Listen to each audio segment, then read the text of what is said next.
kalau di perencanaan KPU itu diproyeksikan sekitar kebutuhannya ya untuk personel yang akan terlibat mulai dari KPU RI yang permanen, provinsi yang permanen, kabupaten kota yang permanen, nanti sampai yang badan network yang tingkat kabupaten kota, kelurahan, desa ataupun nanti sampai TPS itu kebutuhannya sekitar 7,2 juta personel.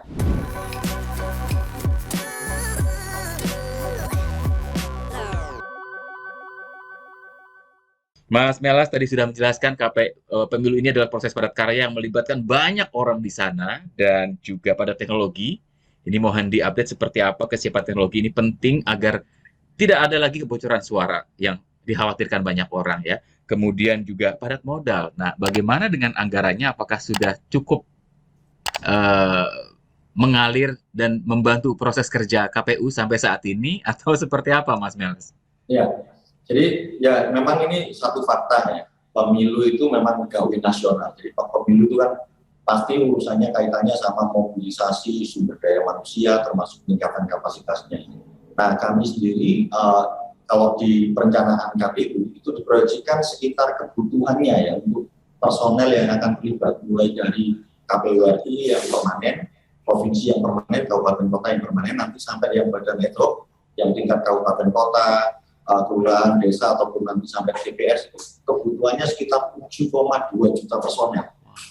Nah, kami harus mengorganisir 7,2 juta warga negara Indonesia. Mereka itu harus bekerja dalam konteks menyelenggarakan pemilu dengan instrumen hukum yang seragam, pemahamannya juga harus di-upgrade, diberikan pelatihan. Jadi itu luar biasa. Pasti membutuhkan kerja-kerja besar yang skalanya juga masif karena harus berlaku mulai nasional sampai ke daerah. Termasuk ya tentu itu tidak murah. Nah, memang dengan pesatnya perkembangan teknologi informasi termasuk optimalisasi teknologi informasi, suka tidak suka perkembangan itu harus kita rangkul.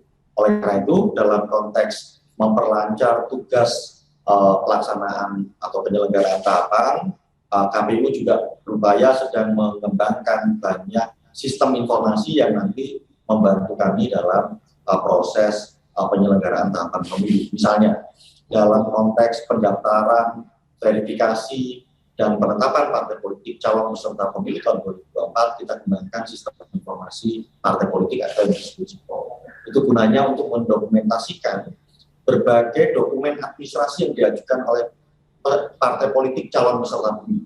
Dan itu suatu saat setelah nanti setelah 14 Desember akan dilanjutkan menjadi SIPO berkelanjutan karena mereka baik partai politik pasti punya dinamika organisasi, ada munas, ada kongres, ada apapun istilahnya, forum-forum dan keputusan yang itu akan mengubah struktur, kepengurusan segala macam itu akan menjadi satu dokumen administrasi yang harapannya melalui pelaksanaan pemilu 2024 serta pengembangan sistem informasi yang saat ini sedang dilakukan oleh KPU bisa membantu melakukan modernisasi dari sistem kepartaian kita, organisasi partai kita. Karena data-datanya baik yang di partai politik maupun yang di KPU itu terdokumentasi dengan baik.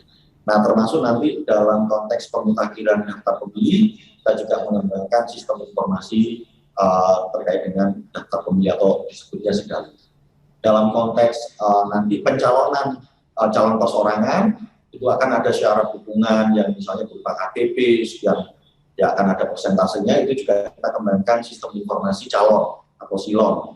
Nanti urusannya terkait dengan logistik, karena mulai dari percetakan, kemudian kapan distribusi, apakah sudah sampai pada titik yang ditentukan, itu kita kembangkan yang namanya silon.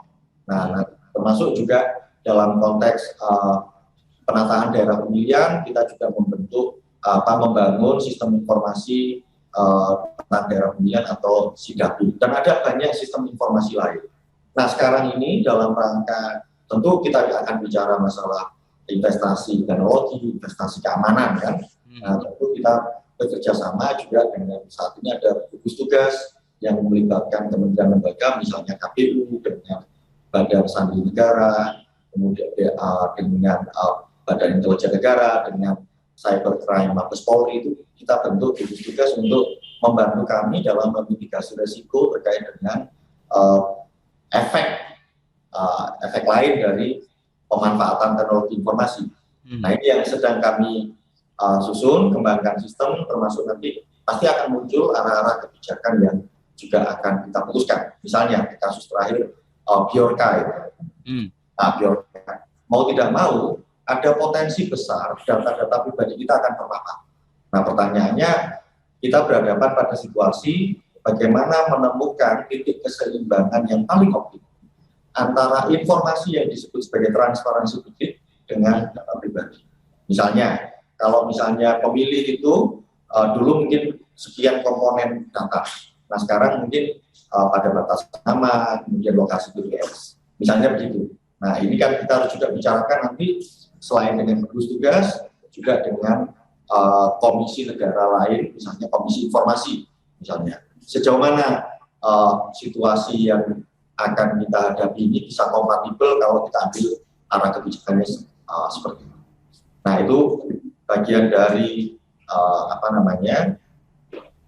pada teknologi. Nah, yang terakhir ya tentu urusannya pada modal. Nah, sampai sekarang kami tentu mengapresiasi komitmen dari pemerintah yang juga mendukung dan memfasilitasi kebutuhan KPU RI. Memang tidak semuanya, tetapi kami bisa dalam konteks perencanaan, program dan tahapan itu bisa lakukan optimalisasi. Misalnya, kita tahu negara kita itu sedang dalam proses pemulihan ekonomi pasca pandemi COVID. Tentu ada banyak hal yang sumber daya finansial selamanya terbatas, sedangkan kebutuhan-kebutuhan harus dihitung dalam skala prioritas. Pemilu tentu jadi salah skala prioritas tersendiri. Nah, oleh karena itu komitmen dari pemerintah sudah dilakukan. Memang anggaran itu kan dibagi dalam 3 sequence tahun. Jadi tahun 2022, tahun 2023, dan tahun 2024.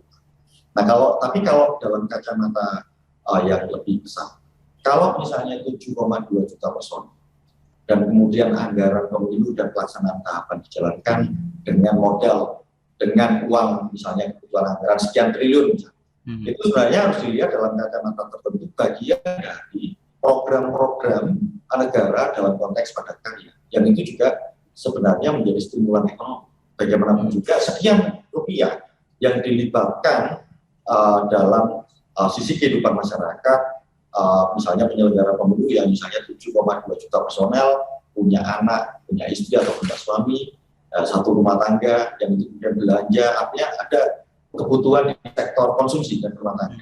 Sektor konsumsi rumah tangga akan berdampak pada sektor produksi, apakah pertanian, terkait dengan barang-barang produksi, termasuk nanti dalam konteks tertentu dari sisi logistik, karena dari porsi kebutuhan yang kita hitung dalam konteks perencanaan, itu 44% dari misalnya kalau dulu isunya kan 76 triliun kalau misalnya kebutuhannya. Kalau di KPU ya, itu 76 triliun itu kan 44%-nya untuk honor badan network.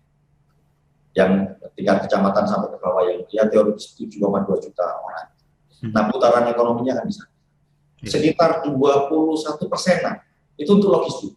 Surat suara, cetak surat suara, segala formulir, macam-macam.